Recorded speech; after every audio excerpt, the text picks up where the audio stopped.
Okay, hello everyone, and thank you for joining us for day one of the 2023 Mayor's Megawatt Challenge Forum. My name is Catherine Wilson. I am the manager of the Mayor's Megawatt Challenge program that's been working with municipalities since 2003 to reduce energy use and greenhouse gas emissions in their own facilities. Today's topic is meeting 2030 targets and delivering savings through outcomes-based energy conservation and demand management plans, otherwise referred to as ECDM plans. These plans are due July 1st, 2024 for all municipalities in Ontario, but the content presented today can certainly apply to any low carbon plan for municipalities across the country. I'd like to take this opportunity to thank our program sponsor, Enbridge Gas, who've been critical to helping us and our municipalities achieve our objectives. Next slide. Just concerning logistics, if you have any questions related to the technology or non-content questions, please enter those in the chat box. If you have questions related to content, please use the Q&A option down at the bottom of the screen. Depending on the nature of the question, some questions will be addressed live and others in a Q&A session following the presentations. We'll also be circulating a question and answer document after the event that will include responses to any questions that we can't get to in the session. Next slide. So we'd like to acknowledge with respect the ancestral and unceded territory of the Inuit, Métis, and First Nations people that share these lands with us. I am speaking from the traditional land of the Huron-Wendat, Haudenosaunee, Anishinaabe, and the Mississaugas of the Credit River. Next slide. So here's a list of our member municipalities. So you'll see we have quite a range of municipalities from large cities to smaller towns. So there really is a place for everyone, no matter your size or where you are in your journey. We'd like to take this opportunity to welcome our newest members, the city of Stratford, the town of Goderich, both in Ontario, and the city of Winnipeg. So we're really looking forward to continuing to grow membership across the country. The next slide. So after the opening remarks provided by Ian Jarvis, we'll dive right into the benchmarking and targets and how these allow you to identify high priority buildings and areas of opportunity within the individual buildings. We'll then discuss what gets in the way of getting things done, support needed, as well as the various funding opportunities available to help bring the plans to fruition. We'll be hearing from Enbridge Gas, the Independent Electricity System Operator, IESO, and the Federation of Canadian Municipalities. We have representatives here today, and I'll introduce them before their presentations. And they'll be speaking about the grants and incentives that are out there to help you. And I'd now like to turn it over to Ian Jarvis. Next slide, Jillian. Ian is the Executive Director of the Climate Challenge Network, and he'll be providing the opening remarks. Take it away, Ian. Thank you, Catherine, and hello, everybody. I guess it's still good morning in the West, and everybody in Ontario and further over, good afternoon.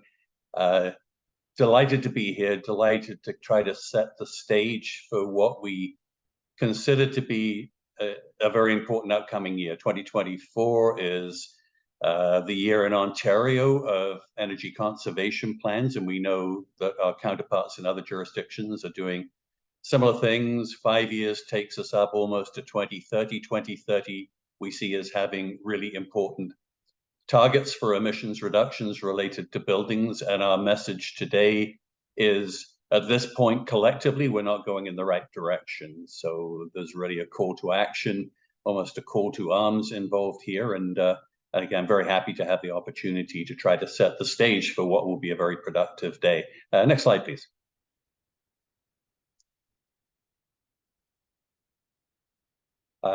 Here is a visual that hopefully everybody will take away in their eyes, that the federal Canadian government plan for emissions reductions associated with buildings relative to a 29 baseline by 2030 is a reduction of 41%, with a 22% decline by 2026. So buildings which you could argue are the low-hanging fruit, we know how to improve efficiency to reduce emissions associated with buildings. They are a cornerstone of national and international efforts to reduce emissions. Buildings should be easy to handle. The reality, and George Hansis of Enbridge, you'll recognize this curve, the 0.97% annual growth comes from Ontario's gas supply plan. This is actually what's happening with respect to buildings within Ontario, and we're tracking similar trends in other parts of the country. There's a growing gap between what Canada is committed to do, what we would argue we need to do, and what is actually happening out in the field, going in the wrong direction. Next slide, please. There's always there's also an opportune time to find ourselves in this situation. In Ontario, we've got Enbridge Gas's new plan, new demand-side management framework will come into place in 2026, and work is going on with that now, and we can expect reduction efficiency targets to be increased. In 2025, we'll see the new electrical system plan, and in Ontario, we have the provincially mandated energy conservation demand management plans for all public sector organizations in the province to be in place by July the 1st of next year. And those are 5-year plans which take us up to 2029. We're very conscious that similar, in some cases, even more aggressive efforts are going on in Manitoba, in other provinces. And we're looking forward to engaging with the same parties that we're going to be talking with today around adapting, evolving best practices from all parts of the country around these momentous times, how we need to put the pieces together to drive us towards where we need to be in 2030, and by extension in 2040 and 2050. So important times, seizing the moment. Next slide, please. We love the Mayor's Megawatt Challenge because municipalities are absolutely at the forefront in terms of policy, in terms of direction, in terms of strategy, in terms of really seizing the moment as to where are we at, where do we need to get, and they're part, Canadian municipalities are part of counterparts around the world that are really taking a leadership position. Mayor's Megawatt Challenge is looking to provide resources and metrics and diagnostics and capabilities to enable and accelerate this kind of progress around the world, and that's what we'll be sharing with you today. Next slide, please. And as those of you who know us well, know very well, your benchmarking is at the start of everything that we do. So how much energy per square foot are all the different building types using? Community centers, administration buildings, fire stations, all the different kinds of municipal and other buildings. In this case, we just picked one chart, which is administration buildings. It's actually fairly straightforward to weather normalize to one location. So we could weather normalize all these to Winnipeg or to Toronto or to Halifax. But when you look at them together, the range of energy use per square foot across buildings which essentially provide the same function, and all the usual yes buts that come at this stage about my building is old or I've got a computer center. When you normalize, adjust for all these things, it doesn't really change the picture, which is the room for improvement is particularly in the orange sections, which is thermal energy, which for this chart is predominantly natural gas, but there are steam and oil consumption within here as well. The range of that, where ultimately this is driving greenhouse gas emissions in terms of thermal energy, just speaks to the horizontal line. Every one of these is a building, is a single building. The ones tagged MMC are MMC buildings, Mayor's Megawatt Challenge buildings, and we're happy to see a concentration of those towards the top of the chart. But all of our members and all of the municipalities still have work to do. The heart of the Mayor's Megawatt Challenge is learning from the best. So the top 20 buildings are in a little box in the insert here. You can see we've got more buildings from Ontario than any other jurisdiction. We collect data wherever we can, where it's publicly reported. But there are high-performing buildings in the top 20 across North America. We spend a good deal of time on the phone and in conversation with people responsible for those buildings, finding out what sets them apart. So the idea of the truth is out there. Top performing buildings can teach everybody else best practices for moving up this benchmark chart and getting towards the top is a reality. That is, again, the heart of what sets Climate Challenge Network programs apart. And the ones, if you don't know who you are, you need to. You need to know where you stand, like which of these are your buildings. And the ones with the long orange sticks are the ones where we're focused. Getting thermal energy under control is central to getting emissions under control and meeting our 2030, 2040, and 2050 targets. Next slide, please. So we talked about learning from the best.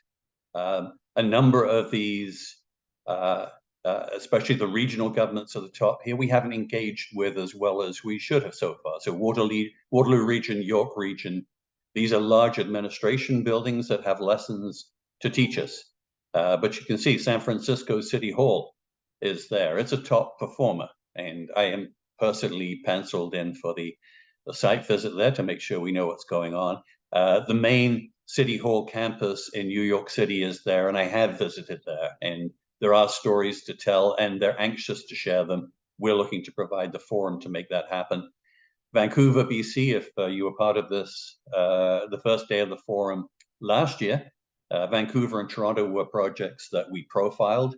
So increasingly, the truth is out there. Best practices are in top performing buildings. We will find them, we will document them, and we'll share them with everybody else.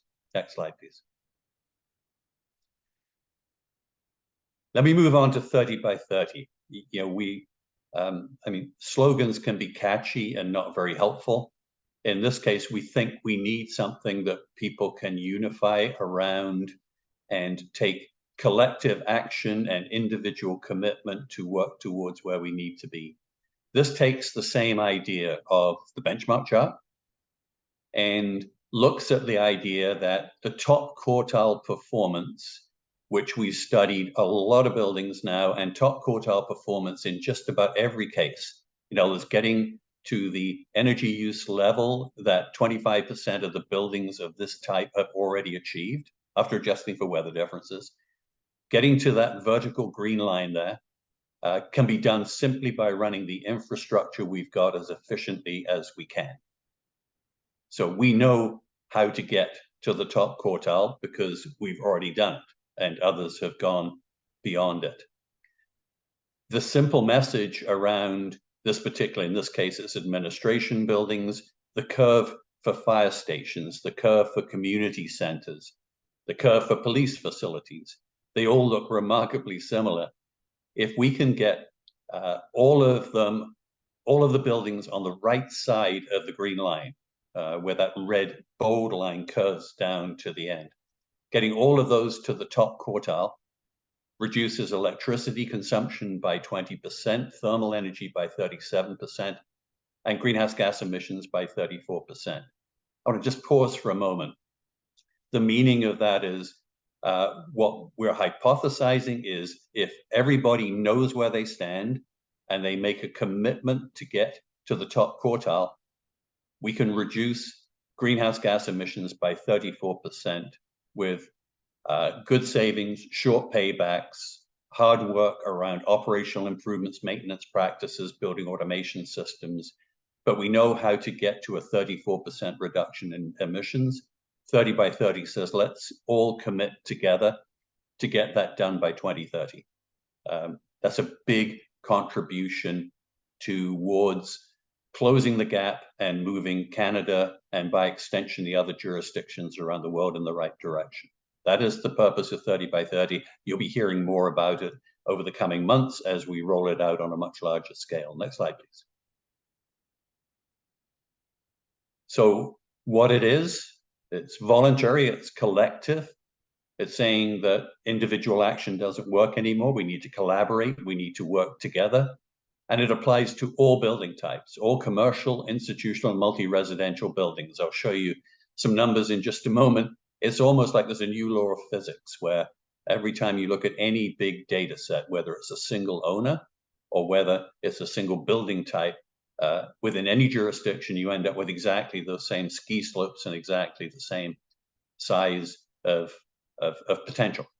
So we're looking for requesting, encouraging commitments to set, report, and meet on annual emissions reduction targets. A 2030 target is good, but what are you going to do in 2024, 2025, and 2026 and beyond? Next slide, please.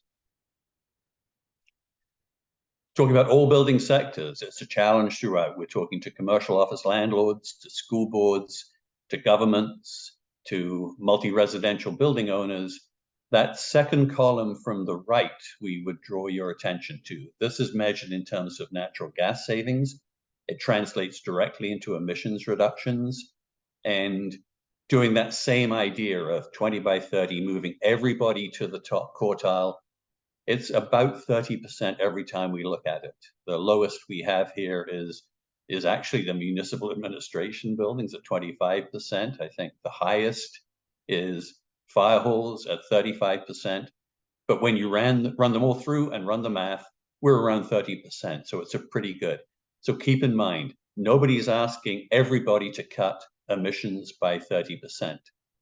The request of the challenge is to meet the emissions reduction target for each individual buildings. Your high-performing buildings are not being asked to contribute. The ones that are really intensive are asked to do more. Together, we can meet 30%. Next slide, please. So the goal is mathematically achievable. It's attainable. It makes sense. I've yet to hear any kind of plausible argument to say we can't do that. The yes buts, I think we've dealt with them over the past 5 years. Those are dealt with. We can do this with right resolve. We need to have a plan. In Ontario, we have the 2024 ECDM plans coming up, again, provincially mandated. We have to post them by July the 1st. We would argue that some of those plans historically have been check the boxes. I don't want the Ministry of Energy calling my CEO or CAO or trustees telling me that I haven't posted my plan at the right time. The urgency around 2030 is this is the last plan that takes us up to 2030. We're saying we need these to be different. They need to be actionable. They need to be highly practical. They need to respect organizational capacity as well as technical feasibility. They need to set and commit to achievable targets and to meet those targets on a year-after-year basis. So our proposition to everybody on this call today is everybody needs a plan, whether you're in Ontario or not. Those plans should be very specific and they should be very different than previous plans, focusing more on capacity building and organization commitment and KPIs than on the technical measures. So let's move on to what that could look like. Next slide, please. Starting point of every plan for us is looking back to learn so we can do better looking forward. So 5-year energy trends are really powerful. If you had a plan back in 2019, did we meet the targets? If not, what got in the way? What can we learn to make this coming plan more effective? Importantly, we just come out of COVID. What a horrible time. But what did we learn through the pandemic response in our response to the pandemic that can help with efficiency and resilience in future? And many of the things like ventilation systems are common to both pandemics and to greenhouse gas emissions.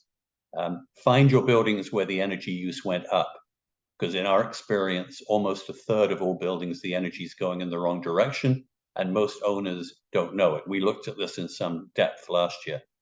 But what does that situation tell you about your energy reporting and how the organization responds to when things move in the wrong direction?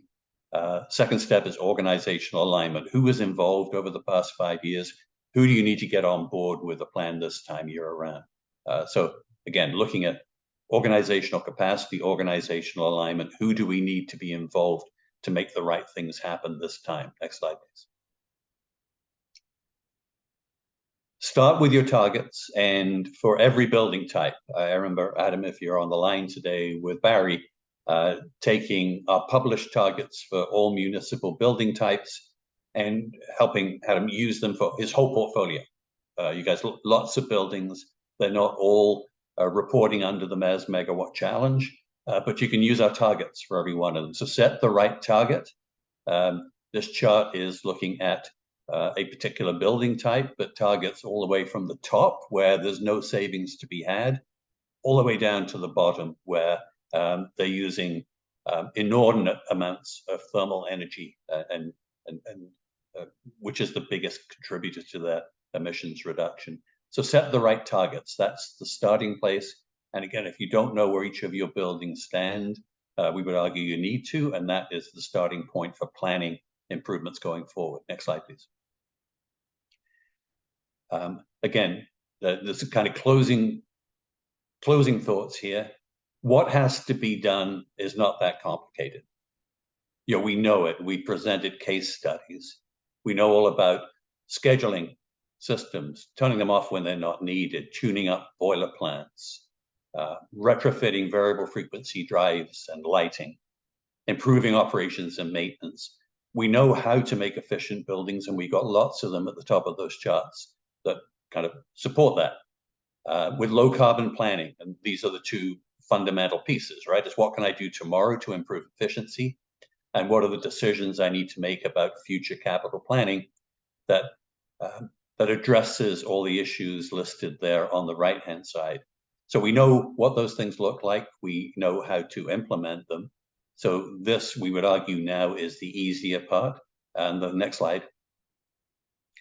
The tougher part is the governance, the resources, the organizational alignment, all of those issues that get in the way of implementing the things we know how to do, we know we need to do, and we know will deliver economic as well as environmental benefits. Again, our recommendation to everybody on this call, address this slide more closely in your planning, even than technically what needs to be done. Technical stuff then tends to take care of itself. Next slide, please. So that's the beginning thoughts. I will, if I may, Catherine, hang around for a while, but wish you all a highly productive day. I don't think there ever been any more important times than we're in right now in terms of getting this right, getting on with it, and meeting our targets. Thanks, Catherine. Oh, thanks very much, Ian. Thanks for setting the stage here. And I think this information will be really helpful for municipalities when considering what to include in their ECDM plans and their low carbon plans. So thanks very much.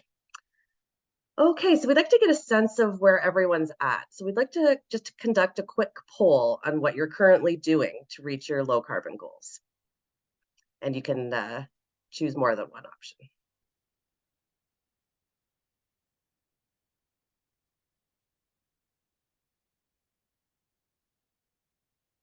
So we'll give another 30 seconds or so, and then we'll share the results.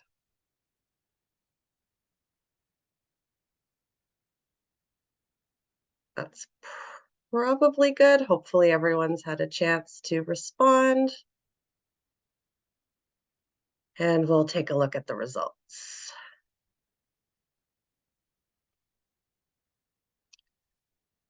So good to see lots going on. So lots of feasibility studies being done, which is fantastic. Gives everyone an idea of what can be done in individual buildings. Great to see a lot of operational and low-cost measures being done as well, along with energy audits, greenhouse gas emissions inventory, deep retrofits being the lowest percentage, but still quite good at 31%.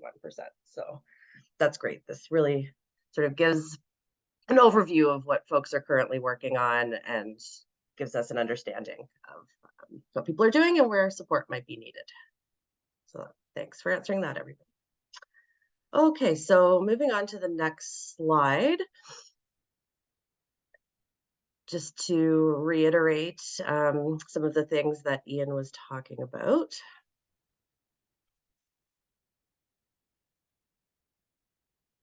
Okay, yep, next slide.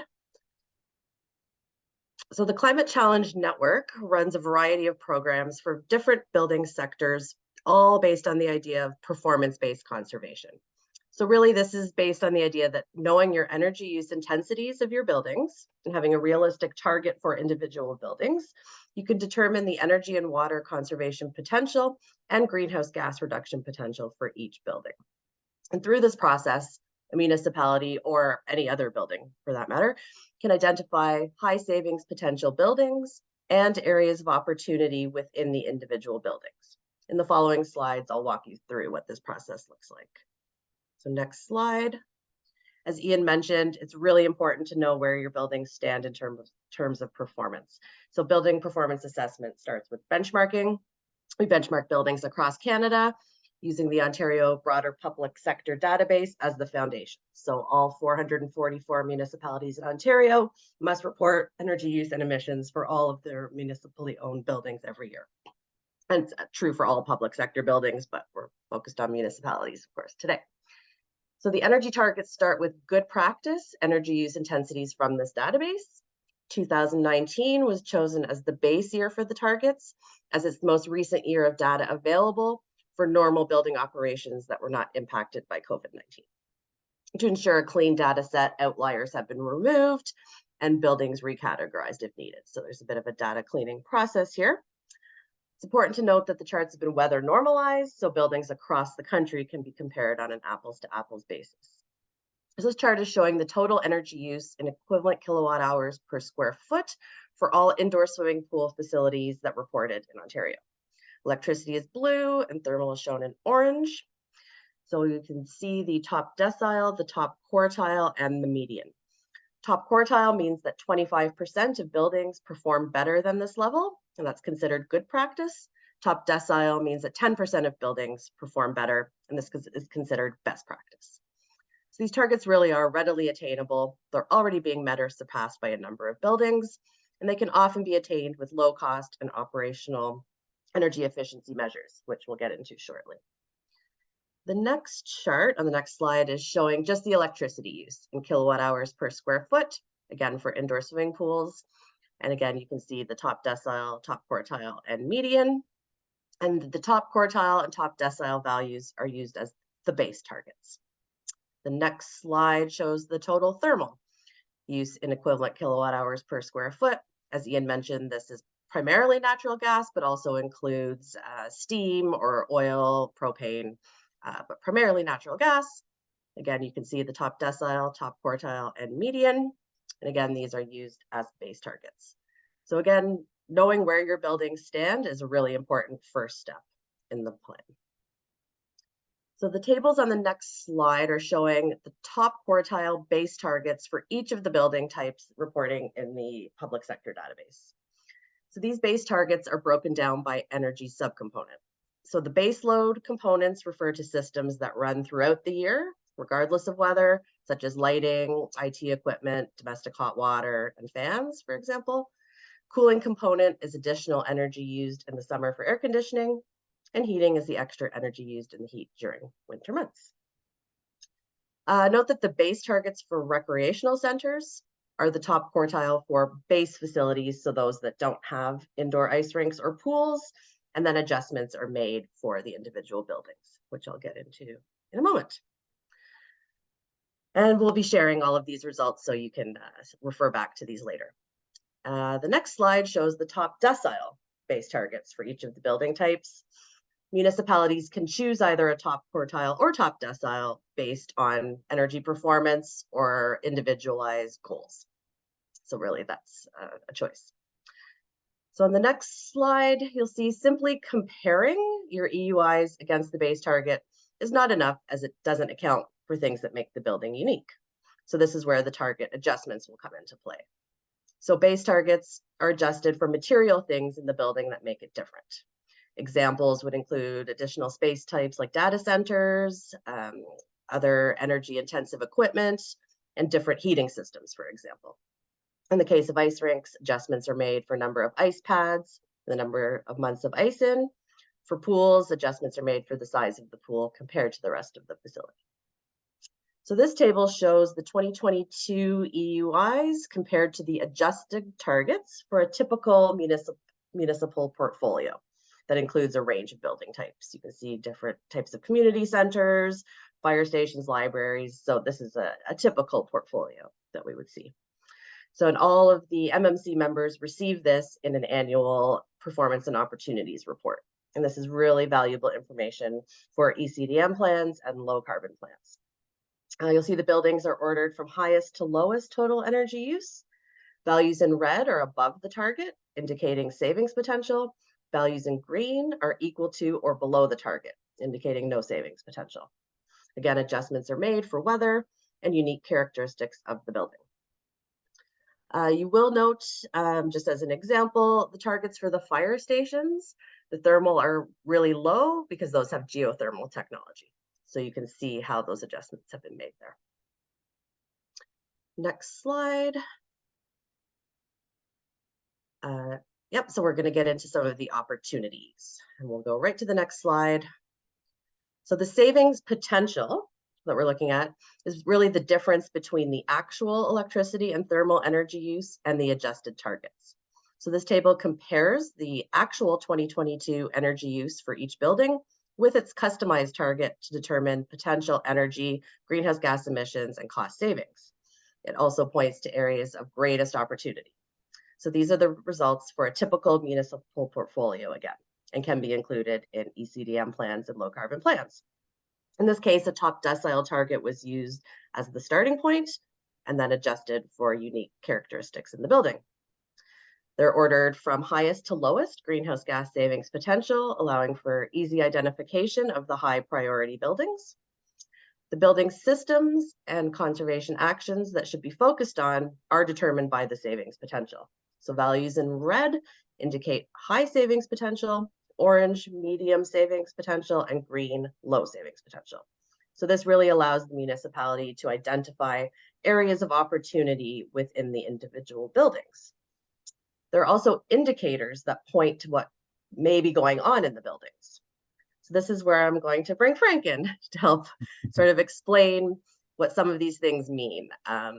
So for example, Frank, in the high potential in electric base load, for example, what sort of things would this indicate? Catherine, yeah, great question in interpreting this. Some of the equipment that is in that section that's usually responsible for base loads are really fan systems, pumping, as well as lighting. I think Catherine, you mentioned that before, and usually that has to do with them running longer than they need to, with more intensity or with more intensity than they need to. So running harder than they need to achieve space conditions, if you will. Mm-hmm. I'd also like to talk about some of the other key ones, because again, a lot of this is on the direction of trying to curb emissions. So I'll focus on the gas savings potential. So again, we'll look at the base load pieces of it, and again, the typical things that would be responsible for energy in that category. The things that you would want to investigate is your domestic hot water. For sure, that's a big, usually a big element of that boiler plant. And some of you that may have more complicated facilities where there's a reheat or a boiler plant operates all year round. There's some areas there for efficiency improvement, likely. In ice rinks, for instance, again, things that operate all the time that are really affected by weather. It's like flooding. So the amount of flooding or the temperature of the flooding that you use, are areas that are typically responsible for that area. So moving on to the heating side of the gas, gas savings potential. Again, if they're running high, usually the type of equipment that's responsible for that is your ventilation systems are huge. Again, there's a whole bunch of different types of facilities here, but usually ventilation is a big contributor to that. Usually, again, running longer hours than you need to, or bringing in more outside air than is necessary and for longer periods of time. Other areas to our boiler plant operations, are they running efficiently? But a lot of this is again mainly in the ventilation systems and the boiler plant in the way you're heating the facility. Great. Great, Thank Frank. you. That's really helpful. Yeah. Almost like it's like a diagnostics of your building and what's going on there. So that's fantastic. Maybe we could get into some of the measures. So the next slide points to some key measures that could be undertaken in each of the categories if you have high savings potential in electric baseload, for example. Did you want to elaborate on some of these? Yes, for sure. So let's talk a little bit about this. I've already described kind of the equipment that's responsible for the high usage, if you will, in those specific areas when you see that. But these are the types of measures that typically will help you achieve the savings. So again, scheduling of fans on electric baseload, fans and pumps and lighting typically operate the same regardless of weather. And we often find fans are just running longer, pumps are running longer, and as well. So there's opportunities for that. Occupancy control, again, just running in when you need to. Things like VFDs. I know we talked about low cost measures, and VFDs, we consider that as being somewhat of a low cost, relatively speaking, compared to like big equipment replacement. But VFDs on fan motors is really important to achieving that. As we talked about fan intensity, oftentimes this can contribute significantly to the base load where it's just running too hard. Static pressure may be too hard, too much, or too high in that for that specific air handling unit. Try to figure out why that's actually happening. And ice rinks resetting, ice temperatures and ice thickness, things that actually happen on a regular basis that are not really impacted too much by weather. Moving on to electric heating. So if a good part of your building or a portion of your building is electrically heated, again, unoccupied temperature setback, no need to keep the temperature really at those higher temperatures when no one's around. If you do have rooftop unit equipment, air handling units that use some form of electrical heat, outside air is usually a gimme. So you would want to test your fans, and you would want to know how much outside air you're actually bringing. And almost always we find that, and the facility as a whole, they're usually bringing in too much outside air, especially if you're, if this energy component is high, right? So again, scheduling rooftop units as well, because they would be bringing in, again, using fan power during that time. Again, run it based on occupancy. We oftentimes see equipment just running longer than it really needs to, and more intense than it needs to, right? So electric cooling, similar to electric heating, is really outside air, optimizing outside air in the rooftop units or handling units, because this is usually most likely electrical. If you do have larger buildings where you actually have a cooling plant, there are opportunities to optimize the way that cooling plant delivers cooling capability. So that's an area of focus, if you will. Again, scheduling to really match occupancy and just generally unoccupied temperature setback with these with the rooftop units and equipment that can actually be set back. In some of the areas, I know that again, emissions is really a big focus of ours going forward. Again, thermal baseload, domestic hot water is a big one, as I mentioned earlier. So you would want to look at the efficiency improvements and how that's being delivered. Minimizing flood water, like or consider cold water resurfacing in ice rinks. So somehow trying to find ways to reduce that flooding. It's fairly large in ice rinks, that component. And the low flow faucets and shower heads, depending on the activity level that happens. If it's highly active, the facility, a community center is very active and showers are used a lot, then this is an area for sure of opportunity.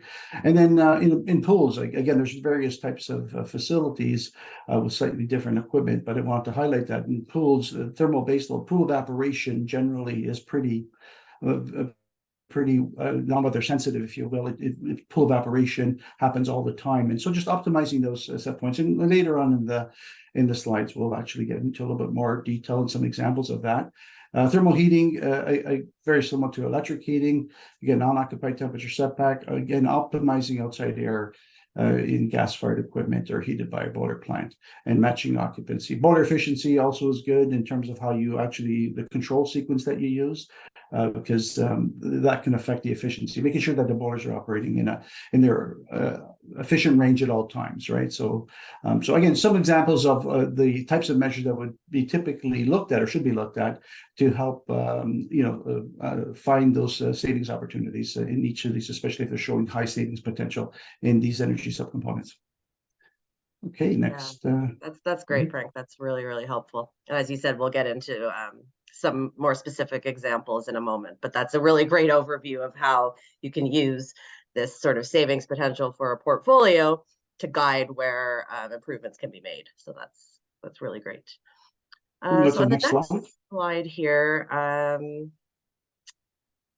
so we're going to get into some of the operational improvements. So this diagram, just to quickly, it shows a 4-step pathway to zero carbon buildings, but energy efficiency really is an important first step in any ECDM or low carbon plan.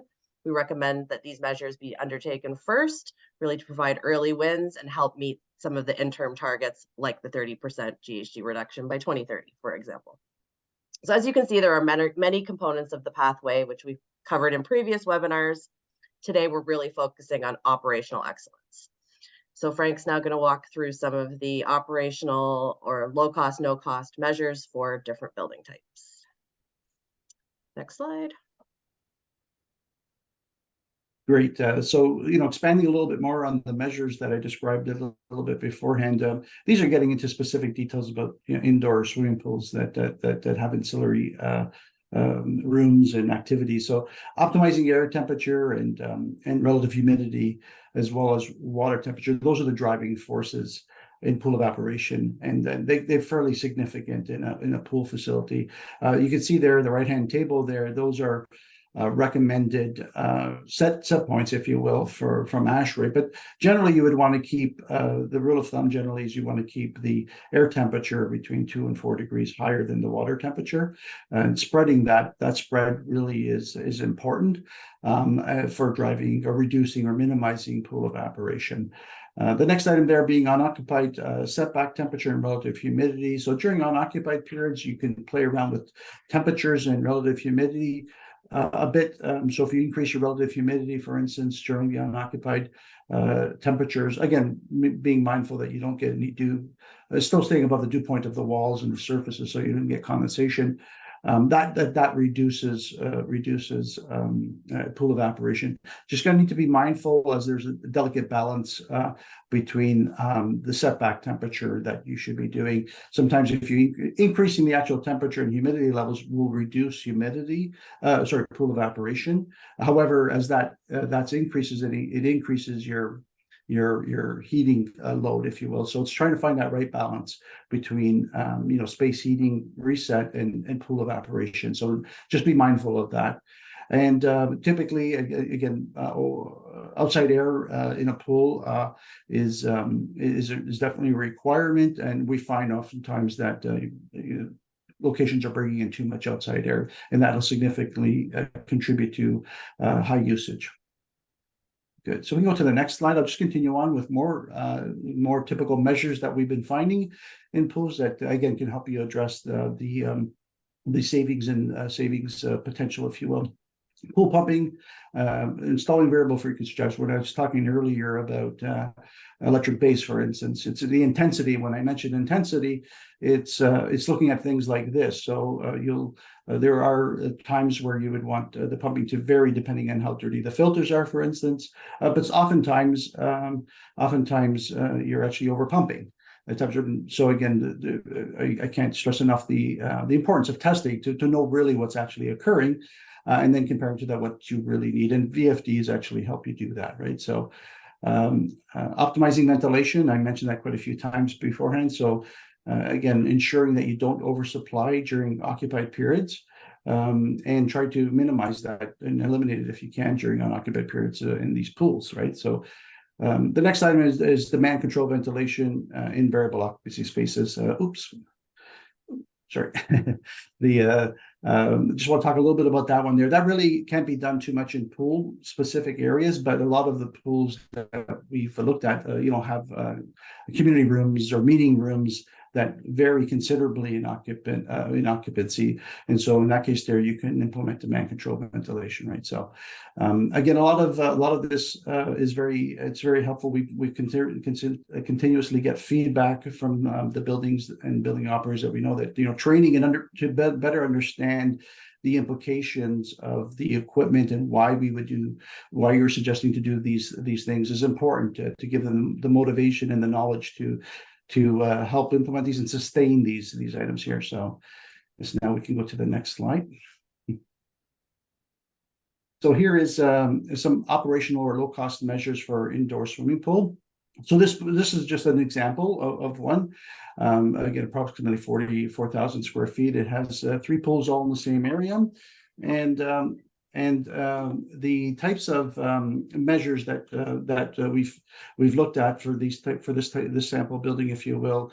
You can see that considerable. A lot of them are the ones that I've already measured, but I'd like to highlight some of the key ones that contribute significantly. So, again, rooftop unit optimization. Again, a lot of this is due to just bringing in too much outside air and running things for longer periods of time. And a lot of this has to do with also community buildings that, although they have swimming pools, they also serve fitness areas and things like that. So there's lots of opportunity there. Optimizing pool air, space, temperature, and humidity. Sort of that's one of the key areas to save greenhouse gas emissions. You're at 18.2, quite a significant contributor. So again, with pools, getting that right temperature and relative humidity, both on the water and the air side, is really, really important and can have significant impact on your emissions. The other item there, demand control ventilation in the rooftop units. Again, this is for more of the ancillary rooms that you may have in the facility. And again, those could be big contributors. All the other items are also important, but they just don't have as much significant impact. But these just want to highlight some of the key ones here as well. These measures alone that in this table, achieve about close to a 21% reduction.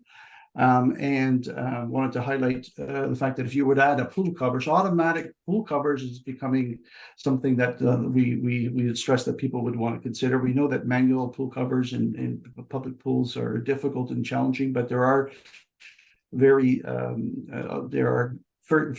newer automated pools that require very little maintenance and are easy to take on and off, and they have a huge impact on it. You can see here that the emissions reduction just from the pool cover is pretty well half of all the low-cost operational measures.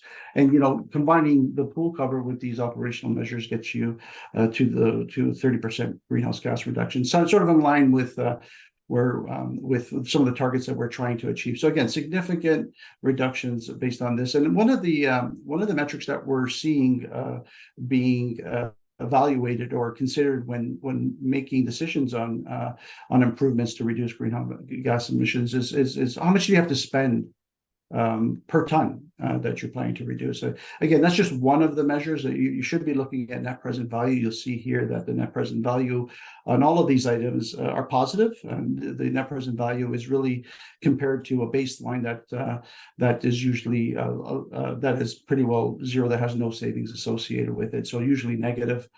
So again, a lot of these measures in the long run too, over the life of the equipment, as things change, for instance, as utilities get more expensive, as carbon tax gets higher and higher, will contribute to that. But again, just the stress of $2,100 per ton, just to give people some context. A lot of Canada Infrastructure Bank, for instance, aims and targets between $4,000 and $8,000 a ton, looking at measures like that. So you can see the operational measures, as Ian pointed out and Catherine stressed too, is typically a lot lower cost to achieve emission savings, right? So again, this is just one example of that here as well. Good, we can go to the next slide. So we could look at a little bit at indoor ice rinks. Opportunity over here. There's some opportunities with optimizing ice temperatures. Here's a table of what typically happens during the night setback, during when maintenance is actually occurring, so the temperature doesn't have to be as cold. So you can see that we're seeing a lot of rinks that are very efficient, that have some sort of good control system on the refrigeration plant, can easily accomplish this without negatively impacting the ice quality. So maintaining ice thickness, ideal thickness is between 1 and 1.25 inches, but maybe something you really should look at it if you're maintaining it at 2 inches, for instance, right? So adjusting humidity set points during the day and low occupancy, especially if you're using a desiccant type of dehumidifier in the facility, this can significantly affect usage, gas usage. Scheduling building systems, again, only to operate when really needed.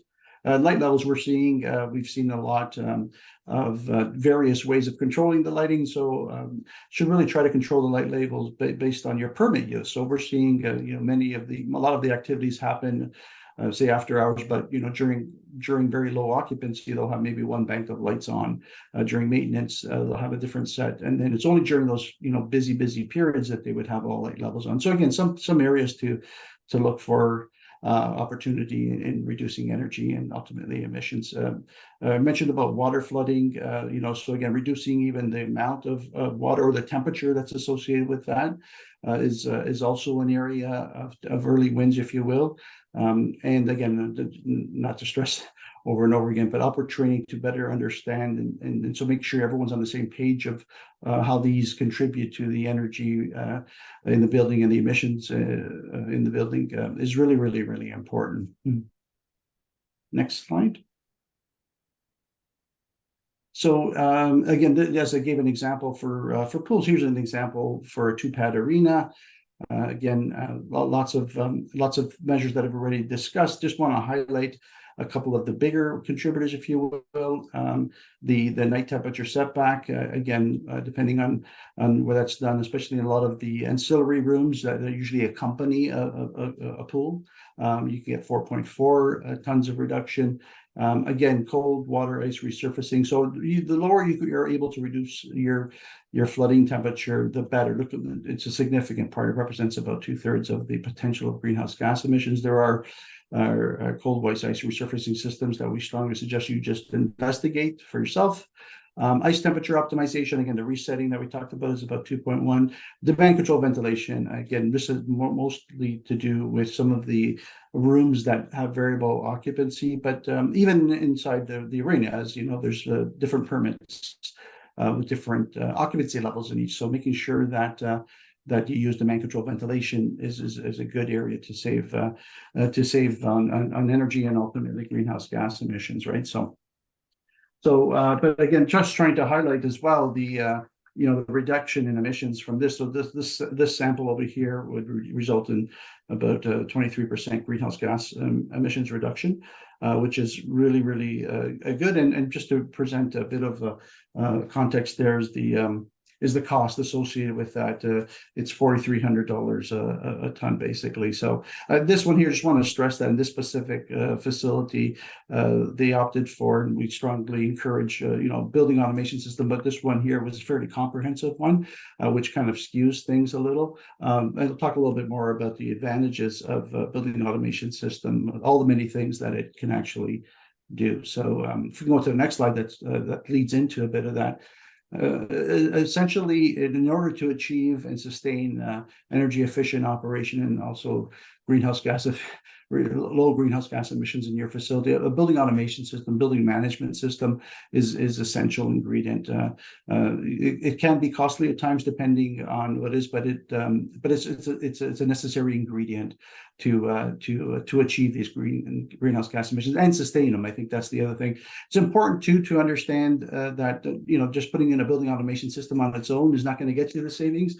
The strategies, the sequences that are used, they need to be smart and well thought through, and ensure that they're actually being delivered. And that's why we suggest in the last point there, setting up of trend logs and archiving, because you need to really monitor what's actually going on. Oftentimes we see building automation, building management systems get installed, and people think that, oh yeah, the sequences are up, they were implemented. That's great. But when you actually monitor them and look at the trends, you'll see that they're not necessarily doing that. So again, the importance of trend logs and archiving that data to monitor and compare and see if it's actually doing what it needs to be doing is really important.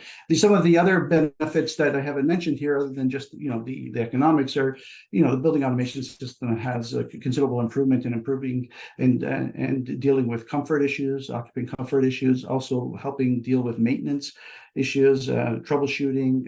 Again, a whole bunch of a whole bunch of benefits that you get by putting in a building automation system, building management system. And there's varying degrees of this type of automation.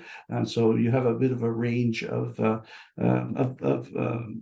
sophistication that you want, but we're saying it's a key ingredient to really achieving the kinds of savings that are needed to achieve the goals that we have in greenhouse gas emissions that we're trying to accomplish here. Next slide. I just want to talk briefly about the cohort projects. We've done a pools cohort project recently and an ice rink cohort project. Just wanted to, with respect to the building automation and building management systems that we observed, at least in the indoor pools cohort, all buildings had some form of BAS. I know that many of the smaller communities don't quite have that, and we strongly encourage you to do that. One of the key findings generally is that pool dehumidifiers, we're seeing a lot of those basically in the pools. Pretty well almost all the pool facilities that we go to have a pool dehumidifier now, which is good. It's great as opposed to using outside air to help dehumidify. They're just not always, they're very complicated pieces of equipment, if you will, and they're usually not integrated well with the building automation system. So that's an area of improvement. Just generally, our observation was, equipment remote access can be challenging at times. So I guess when you're considering a building automation, building management system, just try to keep that in mind to try to ensure that remote access is pretty easy and straightforward. In terms of ice rinks, the different types of systems that we saw there are different types of controllers being used to control a refrigeration plant. Most are generally use a building automation system, but usually we found is like a Honeywell controller, kind of standalone controller that has some capabilities but fairly limited. Again, remote access, again, similar to the pools, can be a bit challenging. We're finding generally that the ice rink is not integrated much with the rest of the building. Again, so something when you're considering installing a building automation system or building management system in your ice rinks, consider integrating the refrigeration plant with the rest of the facility. There's a whole bunch of benefits that you gain from doing that. Some of the interactions that occur with them is good. And find most of the times when we did find a building automation system, again, many times the rest of the facility didn't have it. So again, we had various degrees of different types of ice rinks and levels of building automation system that we've seen in these facilities. But again, can't stress the importance of having that to achieving the emissions reductions that we're likely wanting to achieve. Next slide, talk to you a little bit about some of the measures when you do have a building automation system, building management system.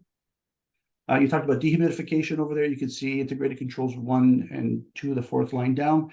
It's all about trying to control the relative humidity set points when you can, and taking dew point into consideration. Make sure you don't get condensation happening in the facility, but again, that can have significant impact. You can see there here is changing that overnight can save 13 tons, if you will, so which is quite significant in the load in this facility here. Ventilation optimization, we've talked about that, making sure that the sequences can be optimized, that you're not bringing in too much outside air. There's again opportunities with both the refrigeration plant and resetting the temperature, especially in the unoccupied periods, and heating plant optimization. So a lot of this started off with testing the ventilation systems, the heating systems, to find out exactly how they're controlling and finding out their best operating efficiency points, and you take that into consideration when you're looking at programming the building automation, building management system. So again, you can see here there's with these types of measures that are usually typically defined as recommissioning measures, taking advantage of the equipment that you have in a better way, if you will, you get close to 18% reduction. So again, and the cost of this was about $2,700 a ton of CO2. So again, well below the range that typically are looked at. So just again, further supporting that you can achieve reductions with these low cost measures in a pretty cost effective manner, if you will. And if you add cold water ice resurfacing, you can reduce it an additional 12%. So again, just look into that. Overall, you can get about a 30% reduction by using these measures, as well as cold water ice resurfacing. And next slide. Talk a little bit about it. We know that building automation systems and building management systems don't don't exist in all facilities. You can see here, with the amount of opportunities, they're significantly reduced. What we found is that in facilities that had this, sometimes they had programmable thermostats, for instance, on the rest of the HVAC equipment. So, that again, it's not quite the building automation system, building management system, if you will, but take advantage of that if you can, and use the features that it has. The refrigeration plant, this one over here, we ended up upgrading the controller on this to achieve some of these functions, but there are even some of the standalone controllers that we've seen. The Honeywell can actually accomplish a lot of these types of activities. But we would strongly encourage you to upgrade your controller to more of a building automation, building management system, to be able to give it more capabilities. And you can optimize systems on your dehumidifiers, if you will, on the local settings on that equipment. Again, you could still achieve it without a building automation system, building management system. You just don't get the kind of reductions and that you can accomplish when you have a building automation system, building management system. So hopefully that gives you some insights on, two of the main types of buildings that we're seeing that are usually big contributors to emissions in municipality, ice rinks and pools. Great, thanks, Frank. That was a really great overview of operational measures that can be included in an ECDM or low carbon plan. It's a really great overview of the what. I'm going to turn it over to Jillian to really briefly talk about the how, but this will be a big focus of day 2 of the forum for members only, but just wanted to give you a taste here. Thanks, Catherine, and thanks, Frank, for certainly giving us a lot of great opportunities in operational savings and thinking through some of those pieces. I'm going to keep this very, very brief. Ian spoke to this at the beginning, but really wanted to mention that rarely do we see how you get things done mentioned in energy conservation or low carbon plans. But when we talk to organizations about why they weren't able to get their planned projects completed, the reasons are rarely technical. It's either systemic or human factors that come into play. So I challenge all of you as you sit down to think about your future, your low carbon plans or your ECDM plans, to really think through what are the organizational, training, resource, governance issues that get in the way, and how can you address them before you even get your plan into play so that you can actually achieve your goals going forward. So in the interest of time, I'll hand it back to Catherine and we'll move forward with some funding, which is always very helpful. Thanks, Jillian. So that's great. So funding or lack of funding is often one of the things that gets in the way of getting projects done. So we're now going to hear from Enbridge Gas, the IESO, and Federation of Canadian Municipalities about the grants and incentives they have available to help. So the next slide here, I would now like to introduce George Hansis and Abiola Olenraju, hopefully I pronounced that right, from Enbridge Gas, who will speak to their commercial energy efficiency programs. So take it away, George and Abiola. Thank you, Catherine. Good afternoon. Hopefully you can see and hear me. I want to send thanks to Catherine Wilson of the Mayor's Megawatt Challenge, as well as the Climate Challenge Network as a whole. Thank you for giving us the opportunity to speak to the work that we undertake in energy conservation. As Catherine mentioned, my name is George. I'm the supervisor for commercial program delivery, and I'm here with Abiola, who is your advisor for energy solutions covering municipalities. Next slide will get us into the agenda. Yeah, so driving right into the agenda, we'll begin at a high level. I'll talk about what we do at Enbridge Gas, give you a sense of the scale and the geography of the energy that we deliver to Ontarians safely, reliably, and affordably. I'll then briefly headline some of our efforts in a few areas that we're working towards in fostering a net zero future for Ontario.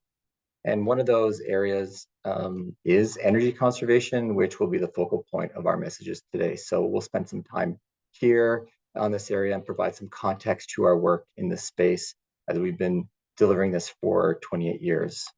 As I mentioned, I'm here with Abiola, who will then walk us through the nuts and bolts of our commercial offerings. And if timing permits, hopefully it does, I know Frank's already done a great job with some of the measures. We'll headline some of the project case studies that we think are relevant examples to share with you, and hopefully inspire more of these successful project adoptions. So next slide. Wonderful. So our distribution business covers 3.9 million customer accounts, which amounts to about 75% of Ontarians that choose Enbridge for their home heating. It is our ambition to be our customers' first choice for resilient and sustainable energy solutions. Some of the noteworthy items here on the slide: we've been delivering natural gas to customers for 175 years. And on the map, you can see our service area coverage shown in the yellow gold. I will skip over some of these points, but they will be provided to everyone here. And I'll skip all the way down to the last bullet point listed here on the slide: advancing energy conservation and clean technologies for our connected customers. And what this includes is working with 313 Ontario municipalities and over 20 First Nation communities that we work with to deliver natural gas as well as energy conservation.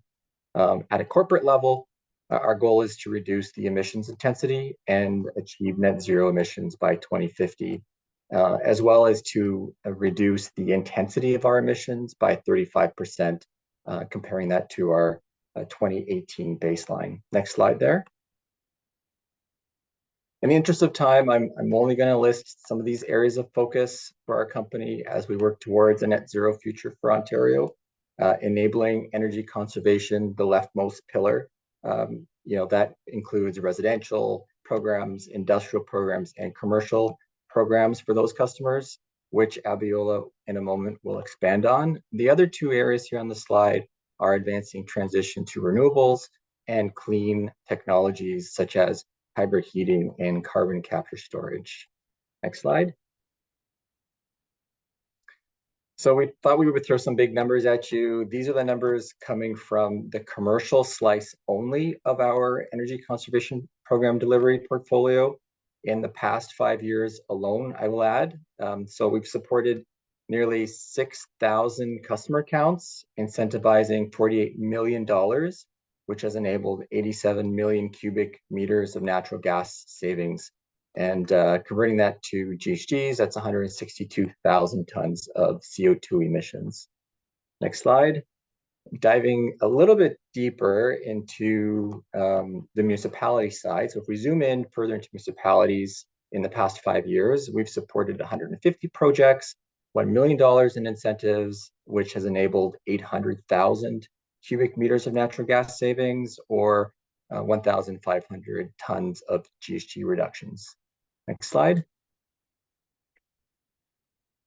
So we know that it takes a team to make a difference. So we partner with our customers, we partner with municipalities, third-party vendor business partners, as well as relevant industry associations.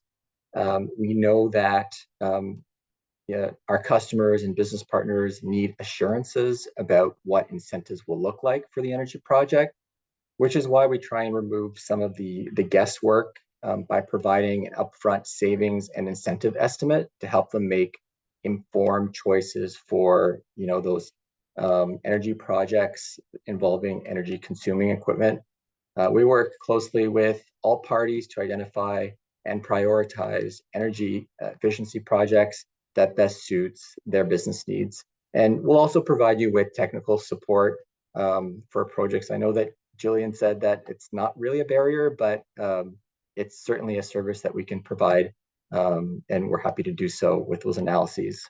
And since we don't really work with preferred vendors or equipment manufacturers, we're able to provide an unbiased perspective for what can work in certain customer situations. And then once the project is completed and submitted, the check is then processed and normally within our customers' hands within a few short months. Next slide, and I'll pass it over to Abiola. Yeah, thank you so much, George. Yeah, I hope you can hear me. Yeah, so I'm gonna spend the next couple of minutes to give like a high-level summary of our various incentive programs. So as you can see here, our conservation programs is divided into 4 major groupings. So we've got the fixed incentives, we've got the custom incentives, we've got the affordable housing custom, as well as incentives for energy audits and studies. So we're going to look at each of these in the next couple of slides. Next slide, please.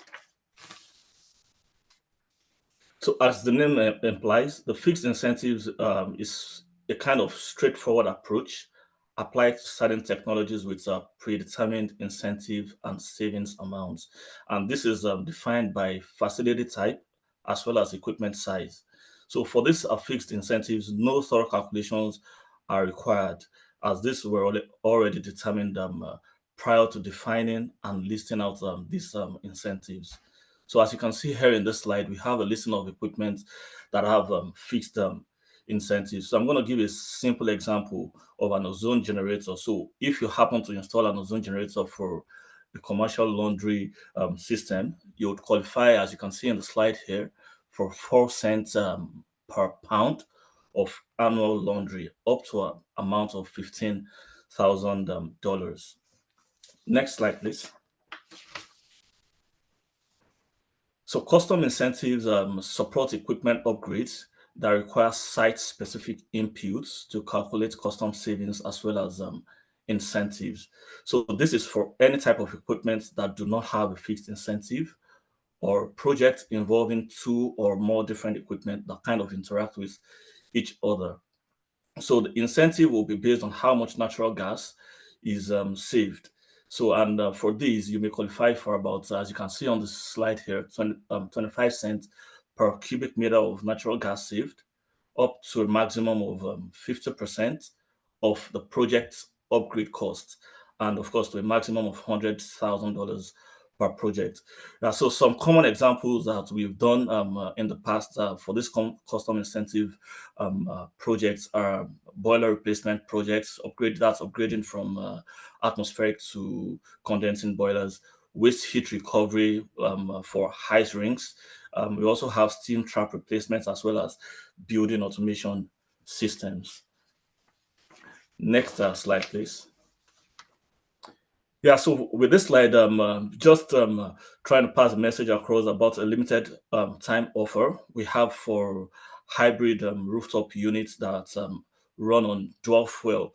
So what I mean by dual fuel is the fact that the rooftop unit operates as a heat pump in summer season as well as during the shoulder season, and then operates on the gas for meeting the building's heating demand during cold days. And of course, this equipment must have been purchased between October 2nd, 2023, that's this year, as well as up to March 31st next year. And the equipment must have been fully installed and commissioned before 31st of October next year. Next slide, please. Yeah, so we all know that heat pump units provide an efficient solution for heating, with efficiency ranging up to 250%, and in some extremely efficient equipment, we can have efficiency ranging up to 300%. So we're currently incentivizing projects that make use of heat pumps to replace end-of-life chillers as well as boilers. So on such projects, what we expect is that primary heating as well as cooling systems for the building would be the heat pump equipment, while natural gas must remain as backup for resiliency and reliability. So what we would implore is that if you have a heat pump project coming up, I would want you to reach out to us early so that we can assist you with determining estimated gas savings as well as the incentive amounts that you most likely qualify for. Next slide, please. So we also offer incentives for various energy audits. So that's HVAC audits, control audits, steam trap audits. And of course, we do this to help you understand how your facility uses energy, and also to identify cost-effective ways to reduce energy use. And of course, this audit is dependent on on your building's previous gas consumption, as you can see here in the slide. So if you are looking at conducting an audit soon, please reach out to us so that we can work together to see how we can assist you with the audit process. We have a couple of case studies of some projects we've worked on in the past. So in the next couple of slides, I think George is going to run you through this project to see how we were able to assist with conserving energy.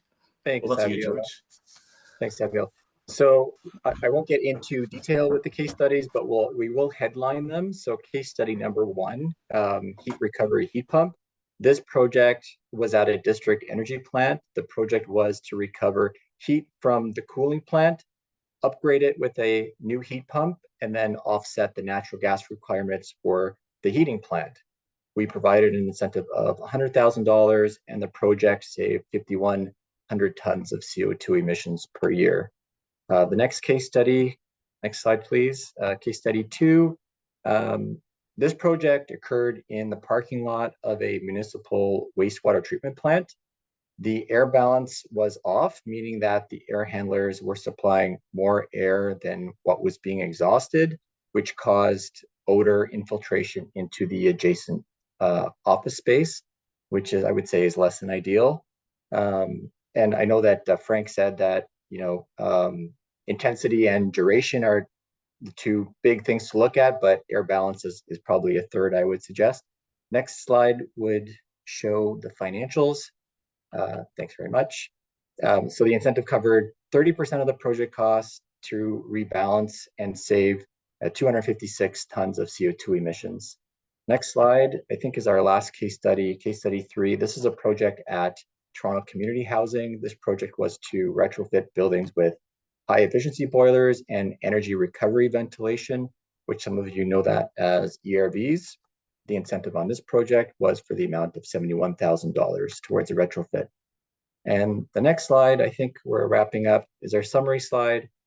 To summarize our energy conservation programs for commercial, we support a number of activities, including audits, site visits to help with those opportunity identification, technical advice and expertise to quantify those energy savings on that project, as well as quantify what available incentives are eligible. And lastly, I can't stress this enough, we try and remove as many of the administrative burdens as possible by handling the incentive application paperwork. So I think that's it, which brings us to the final slide. And I saw in the comments that someone was asking about contact information.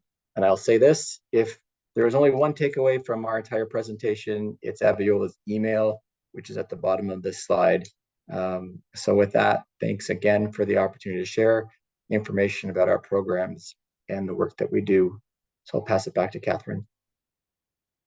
Thank you, George, and thank you, Abiola. That was great information. I encourage everyone to reach out for this funding support. I'd now like to introduce Vicki Gagnon from the IASO to provide an overview of the incentives they have available to help municipalities. Excellent. Thanks, Catherine. Hi, I'm Vicki Gagnon, the business advisor at the Independent Electricity System Operator in demand-side management, working primarily with public sector organizations, including municipalities.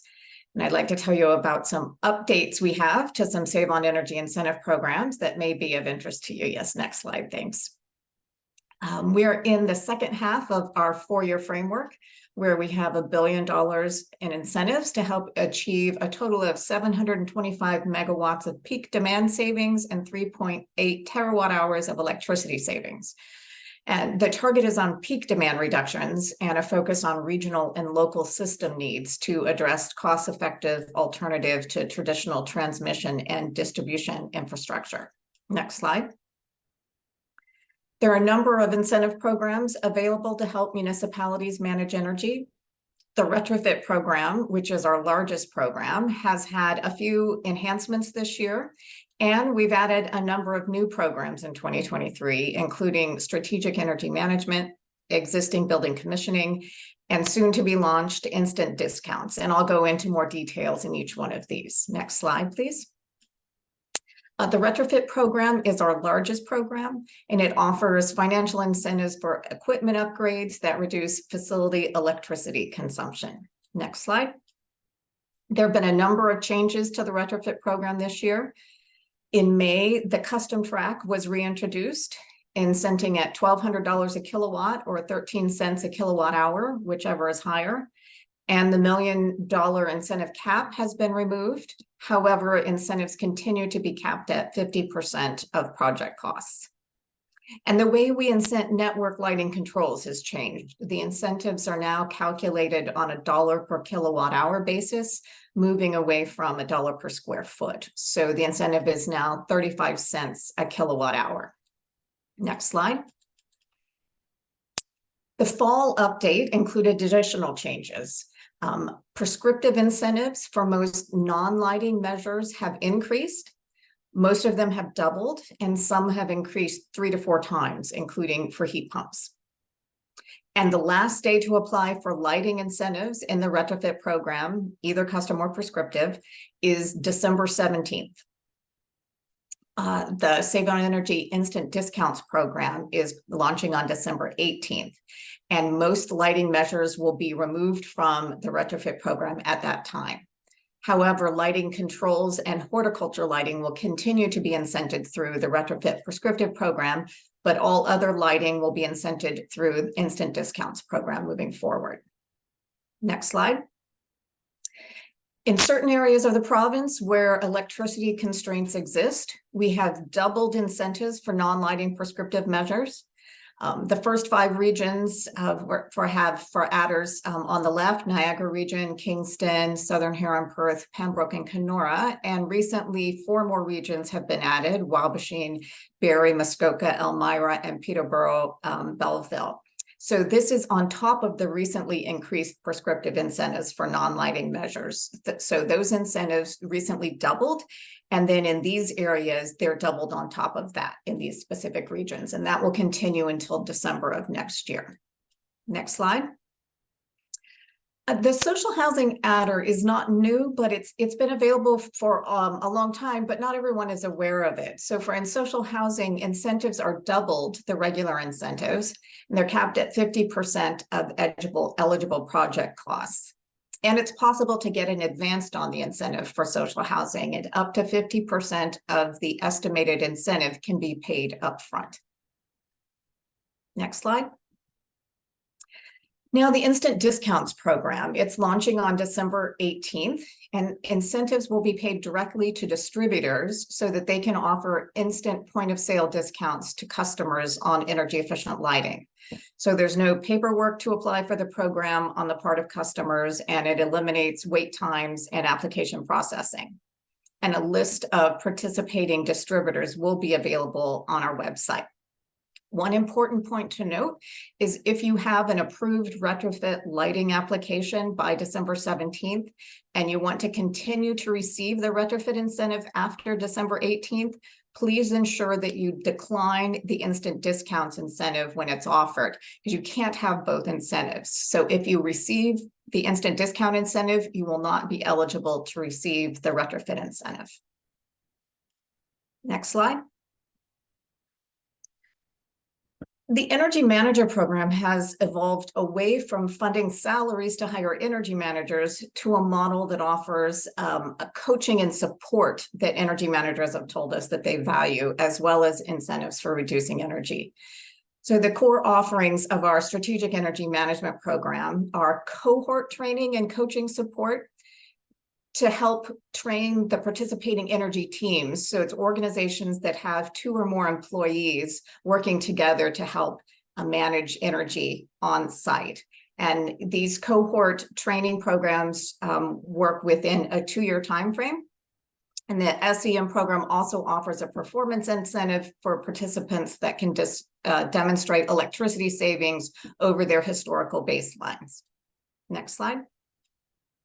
So eligibility for the SEM program is you need to have a minimum of 1 million kilowatt hours of electricity use, and you can aggregate up to 5 facilities to meet that minimum.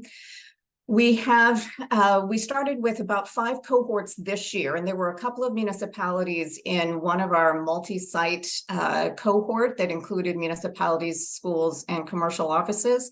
And next year, we are looking at potentially having a municipal only cohort. So this support that it's free to participate in the SEM program, and we're looking at helping municipalities to put their ECDM plans together, as well as over the course of 2 years implement those plans. So if you're interested in participating in a municipal specific cohort, please contact us early. We're looking at putting that together in January of next year.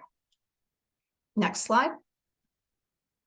The existing building commissioning program helps provide funding to hire a commissioning provider to help identify primarily low-cost operational saving opportunities to recommission the building and implement changes for energy savings. And you have to have a minimum of 12 months of consecutive energy data and a minimum of 750 kilowatt hours of consumption in order to participate. Next slide. There are 3 phases to the existing building commissioning program. In the investigation phase, there's an incentive to hire a commissioning professional to identify opportunities, and that's incented at 6 cents a square foot. And then when you implement the recommendations that come from the report, the savings is paid at 3 cents a kilowatt hour. And then they come back a year later to ensure persistence of savings, which is again paid at 3 cents a kilowatt hour. So it's a total 6 cents a kilowatt hour for the savings. Half is paid upon implementation, and the other half is paid a year later to demonstrate persistence. Next slide. The Energy Performance Program takes a holistic approach to energy savings, and it includes capital and operating and behavioral savings. And once we agree on a baseline, then you're paid for your savings every year for 3 years at 4 cents a kilowatt hour. And soon we're launching a new enrollment process with a newly developed automated M&V solution where you can upload your energy data and facility characteristics, and it will create the baseline for you, as well as determine the annual savings every year that will help automate that process. So it makes it much easier to participate in the program. The minimum annual consumption for the Energy Performance Program is 1.5 million kilowatt hours, and you can, again, aggregate up to 5 buildings for that baseload model. Next slide. The Small Business Program is a direct install program that used to only be for lighting, and it has recently expanded to include HVAC measures as well. And the incentive levels have recently increased to $3,000 for lighting measures, a $1,000 increase, and $2,500 for non-lighting measures. And next slide. And we continue to offer incentives for training and capability building. We offer 50% incentives for many of the training courses and certifications, and we've added a number of new courses, including net zero and decarbonization. Next slide. And through our collaboration with Enbridge, you can receive up to 75% training costs on eligible courses and certifications. And that is it for me and my contact information. And all of these programs and incentives can be found on the Save on Energy website.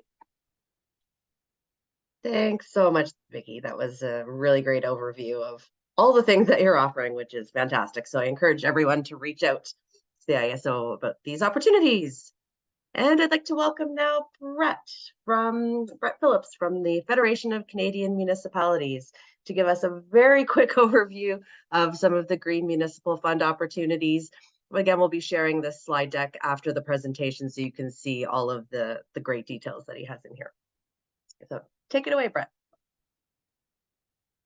That sounds great, Catherine. Thank you so much for that. So as was mentioned, my name is Brett Phillips. I'm an outreach officer on the outreach department here at the Federation of Canadian Municipalities. So next slide, please, Jillian.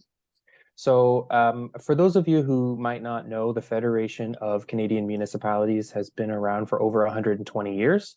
We're the national voice of local governments across the country. And part of that national voice is that we convene local governments from across the country.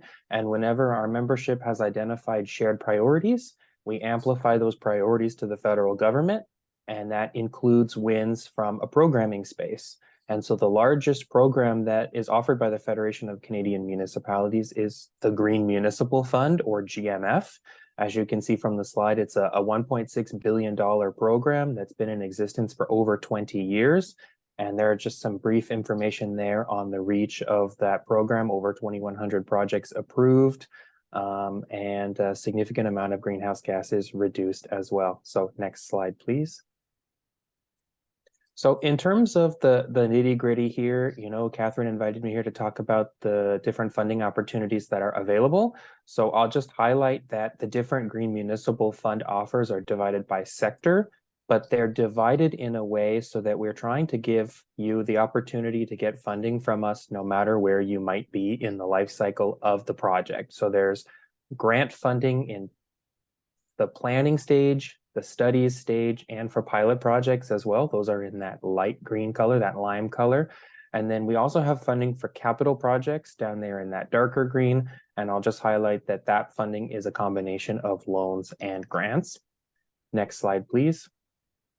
So those of you who might be familiar with the Green Municipal Fund, you'll know, as I say, that it's been around for over 20 years. And so we are in the process of doing another revision to it. It's been around long enough that we try to make sure that it continues to resonate with the sustainability initiatives that our members are saying they need funding for. So right now we're in the process of renewing the core offer. And so I'll just draw your attention to that top row there in the lime green. We're going to offer, starting in early 2024, programming dollars available for feasibility studies and capital projects for those 4 different types of projects. Critical to the audience here, I'll highlight that sustainable municipal buildings and community energy systems are going to continue to be eligible under the new offer as they were in the offer that's available right now. And then for the sake of time, I'll encourage you to jump down to the bottom row in the blue. That is also set to launch in early 2024. That local net zero transformation bucket, as we're calling it, will also offer funding for highly innovative projects, again, at the planning stage, the feasibility stage, the pilot project stage, as well as capital projects. So next slide, please. As well as the core offer that we've had since 2000, the Green Municipal Fund was also awarded a one-time $950 million transfer from the federal government in the budget of 2019. We used that $950 million to set up 3 brand new programs. They're listed on screen here. On the left, we've got community efficiency financing. That is a program that allows our clients to develop their own home retrofit incentive programs. So we work with the municipality so that they can set up incentives for local homeowners to make their energy improvements to their homes. In the middle there, we've got the Sustainable Affordable Housing Initiative. That's for retrofitting existing units or for building new housing units. You'll note there they have to be sustainable and affordable. And then on the right-hand side, we've got the Community Buildings Retrofit Initiative. So that is an initiative focused specifically on providing funding for deep energy retrofits of community buildings. This would be things like libraries, arenas, indoor pools, community centers, etc. So next slide, please. And so for those of you who want to take a quick screen cap, here's general contact information. But I also just want to quickly highlight that if you have a question and you're not sure exactly where it might fit, or if it does fit, you're not sure who best to address your question to, I'd encourage you to reach out to the gmfinfo@fcm.ca email address. That's the general one. You can also call, in this day and age, if you want to talk to a human, you can call the 1-877 number and somebody will walk you through the different streams. The Green Municipal Fund has over 65 different individual opportunities available for funding, and they all come with their own specific criteria. So definitely happy to have a conversation with you, and you can start that conversation by either an email or a phone call. You can also look at the greenmunicipalfund.ca. It's a newish website. And if you want to have information on our programming delivered directly to you, I'd encourage you to sign up for our newsletter, greenmunicipalfund.ca/connect. And I think I did that in 5 minutes, Catherine. I'll go ahead and hand it back to you. I think you did, Brett. I think you did. That was fantastic. Thank you so much for presenting that information and for taking the time to join us today. And thank you again to George, Abiola, and Vicky for taking the time out to share all of this with us. We are a couple of minutes over time, so I am going to skip through our program updates, but we will definitely be sharing the slide deck with you after the event, along with the recording and a Q&A document. We just have a couple of unanswered questions, which we'll make sure to post in that document. And we'll highlight in the presentation all of the things we've been working on in the Mayor's Megawatt Challenge in 2023 and what we have planned for 2024. Jillian, if we could just skip through to the last slide, if anyone needs my contact information, but I think everybody probably has it already, but here it is again, if anyone needs it. And again, we'll be following up soon with the recording and presentation. So thanks, everybody. Hope you have a great rest of your day, and we'll talk to you soon. Take care.